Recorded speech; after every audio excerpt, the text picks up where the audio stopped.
ಇದೇ ದೀಪಾವಳಿಗೆ ಸರ್ಕಾರ 2,000 ಹಣವನ್ನ ಕೊಡಲಿಕ್ಕೆ ನಿರ್ಧಾರವನ್ನ ಮಾಡಿದೆ. ಗೃಹಲಕ್ಷ್ಮಿ ಯೋಜನೆ ಫಲಾನುಭವಿಗಳಿಗೆ ಇದು ಒಂದು ದೊಡ್ಡ ಸಿಹಿ ಸುದ್ದಿಯಾಗಿದೆ. ದೀಪಾವಳಿ ಸಂದರ್ಭದಲ್ಲಿ ಯೋಜನೆಯು ಮತ್ತೊಂದು ಕಂತಿನ ಹಣ ಬಿಡುಗಡೆಯಾಗಲಿದೆ. ಹಬ್ಬಕ್ಕೆ 2,000 ರೂಪಾಯಿ ಫಲಾನುಭವಿಗಳ ಮಹಿಳೆಯ ಖಾತೆಗೆ ಸೇರಿಸಲಿದೆ ಸರ್ಕಾರ. ಈ ಬಗ್ಗೆ ಮಹಿಳಾ ಮತ್ತು ಮಕ್ಕಳ ಕಲ್ಯಾಣ ಅಭಿವೃದ್ಧಿ ಇಲಾಖೆಯ ಸಚಿವರಾಗಿರುವಂತಹ ಲಕ್ಷ್ಮೀ ಹೆಬ್ಬಾಳ್ಕರ್ ಅವರು ಮಾಹಿತಿಯನ್ನ ನೀಡಿದ್ದಾರೆ. ಈಗಾಗಲೇ ಜುಲೈ ತಿಂಗಳ ಗೃಹಲಕ್ಷ್ಮಿ ಯೋಜನೆ ಹಣ ಸಂದಾಯವಾಗಿದ್ದು, ಆಗಸ್ಟ್ ತಿಂಗಳ ಹಣ ದೀಪಾವಳಿಗೂ ಮುನ್ನ ಫಲಾನುಭವಿಗಳ ಖಾತೆಗೆ ಜಮಾ ಆಗಲಿದೆ ಅಂತ ಹೇಳಿ ಸಚಿವೆ ಮಾಹಿತಿಯನ್ನ ನೀಡಿದ್ರು. ಗೃಹಲಕ್ಷ್ಮಿ ಯೋಜನೆಯ ಹಣ ಎಷ್ಟು ಕಂತಿನ ಹಣ ಮುಕ್ತಾಯವಾಗಿದೆ ಅಂತ ಹೇಳಿ ಈ ಒಂದು ವಿಡಿಯೋದಲ್ಲಿ ನೋಡೋಣ. ಗೃಹಲಕ್ಷ್ಮಿ ಯೋಜನೆಯು ಆಗಸ್ಟ್ ತಿಂಗಳಿಗೆ 2 ವರ್ಷ ಪೂರೈಕೆ ಮಾಡಲಿದೆ. ಈವರೆಗೂ ಫಲಾನುಭವಿಗಳಿಗೆ ಜುಲೈ ತಿಂಗಳು ಅಂತಂದ್ರೆ 23 ತಿಂಗಳ ಹಣ ಸಂದಾಯವಾದಂತೆ ಆಗಿದೆ. ಇನ್ನು ಆಗಸ್ಟ್ ತಿಂಗಳ ಹಣ ಸಿಕ್ಕರೆ ಒಟ್ಟು 24 ತಿಂಗಳು ಅಂತಂದ್ರೆ 2 ವರ್ಷ ಎಲ್ಲಾ ತಿಂಗಳು ಕಂತುಗಳಿಗೆ ಸಿಕ್ಕಿರುವಂತದ್ದು.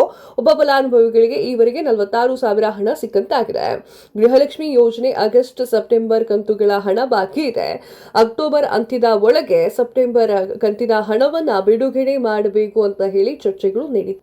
ಬಾಕಿ ಇದ್ದ ಕಂತುಗಳು ಒಟ್ಟಿಗೆ ಖಾತೆಗೆ ಜಮಾವಣೆ ಆಗಲಿದೆ ಅಂತ ಹೇಳಿ ಮಹಿಳಾ ಮತ್ತು ಮಕ್ಕಳ ಅಭಿವೃದ್ಧಿ ಇಲಾಖೆ ಅಧಿಕಾರಿಗಳು ತಿಳಿಸಿದ್ದಾರೆ. ಸರತಿ ಸಾಲಿನಲ್ಲಿ ನಿಂತು ಹಸನಾಮೆ ದರ್ಶನ ಪಡೆದಂತಹ ಸಚಿವೆ ಲಕ್ಷ್ಮೀ ಹೆಬ್ಬಾಳ್ಕರ್ ಅವರು ಈ ಒಂದು ವಿಚಾರವನ್ನ ಹಂಚಿಕೊಂಡಿದ್ದಾರೆ. ಅವರು ಸ್ವತಃ 1,000 ರೂಪಾಯಿ ಟಿಕೆಟ್ ಅನ್ನ ಖರೀದಿ ಮಾಡಿ ದೇವಸ್ಥಾನಕ್ಕೆ ಹೋಗಿದ್ರು. ಬೆಂಗಳೂರಿನಿಂದ ಶುಕ್ರವಾರ ಸಂಜೆ ಹಾಸನಾಂಬೆ ದೇವಸ್ಥಾನಕ್ಕೆ ಹೋಗಿ ದರ್ಶನವನ್ನ ಮಾಡಿದ್ರು. ರೂಲ್ಸ್ ಬ್ರೇಕ್ ಮಾಡದೆ ಸರತಿ ಸಾಲಿನಲ್ಲಿ ಬಂದು ಮಾತನಾಡಿದ್ರು. ಆ ಒಂದು ಮಾತನಾಡುವ ಸಮಯದಲ್ಲಿ ದೀಪಾವಳಿಗೆ ಬೋನಸ್ ಕೊಡ್ತೇನೆ ಅಂತ ಹೇಳಿ ಲಕ್ಷ್ಮೀ ಹೆಬ್ಬಾಳ್ಕರ್ ಅವರು ಮಾತನಾಡಿರುವಂಥದ್ದು. ಗ್ಯಾರಂಟಿ ಯೋಜನೆಯಿಂದ ಸಾಕಷ್ಟು ಜನರ ಒಂದು ಬದುಕು ಹಸನಾಗಿದೆ. ಯೋಜನೆಗಳಿಂದ ಮಹಿಳೆಗೆ ಸ್ವಾವಲಂಬನೆ ಮತ್ತು ಶಕ್ತಿಯನ್ನು ಇದು ನೀಡಿದೆ. ಸರ್ಕಾರಕ್ಕೆ ಈ ಒಂದು ಯೋಜನೆಯಿಂದ ಸಾರ್ಥಕತೆ ಭಾವನೆ ಮೂಡಿದೆ ಅಂತ ಹೇಳಿ ಅವರು ಮಾತನಾಡಿದ್ದಾರೆ. ಏನೇ ಇರಲಿ, ಈ ಸಲ ಹೆಣ್ಣು ಮಕ್ಕಳಿಗೆ ಹೆಂಗಸರಿಗೆ 2,000 ರೂಪಾಯಿ ಬರುವುದು ಫಿಕ್ಸ್ ಆಗಿದೆ. ಅದು ಕೂಡ ದೀಪಾವಳಿಗೆ ಒಳ್ಳೆ ಬೋನಸ್ ತರ ಬರ್ತಾ ಇರುವಂಥದ್ದು.